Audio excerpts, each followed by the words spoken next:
Pirmā lieta ir baigi dīvainā lieta pasaulē. Ja tu neesi fiziski aktīvs, tad tur būs baigi grūti kaut ko izdarīt. Un tagad es uzsveru, nav runa tieši par sportu. Ir runa par kaut kādu kustību, kas tev patīk, vai darbību, kas tev patīk. Sports tādā ziņā vai kustība ir tāpēc, ka tev vajag hormonāli sabalansēties.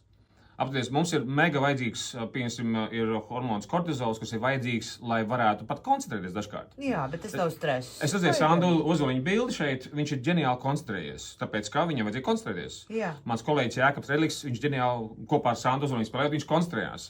Ir runa par to, ka, ja viņš ir labā balansā, tas hormons, viņš ir ģeniāls. Ja viņš ir disbalansā, viņš momentāli tev visu brucina nost. Tā, kad tu esi fiziski aktīvs, tu kaut vai makšķerēsi, un tur ir bišķiņ jāiet, nezinu, ezerā tur līdz vidu un vienalga ko, tajā brīdī tad tu dabū fizisko slodzi, tu balansē savu hormonālo sistēmu, un tad tu vari sākt koncentrēties. Jo, piemēram, atnāk Kaspars vai Sandra, jūs atnākat uz manām mācībām, un jūs abi esat noguruši. Un es jums tagad saku, koncentrējamies. Tas tā nedarbojas. Jā, tāpēc tev nav mentālās kapacitātes. Vienkārši ir jāsagatavo tas ķermenis, jo šis ir unikāls pētījums par to, ka ķermenis ir piesaistīts pie galvas.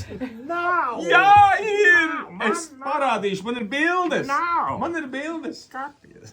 Ok, tad pirmā lieta ir koncentrēšanās tādā ziņā ar to fizisko ķermeni. Un otrā lieta ir tas, ka, piemēram, kā tu uzlaboji, jūs abi uzlabojat savu koncentrēšanos ar to, ka jūs darat to, kas jums patīk ķiķēt un runāt. Un jūs šeit, principā, pēc būtības uzlabojat savu koncentrēšanos, jo jūs esat savā flowā un jūs darat to, kas jums patīk. Pēc būtības tas ir viens no vienīgajiem veidiem. Iedomājieties, ir bērns, viņš ir ātrs, tiktoks, un tad viņš ir brīdī iemīl zīmēt. Viņš vienkārši zīmē stundu. Viņš ienirst tajā, ka viņš koncentrējās.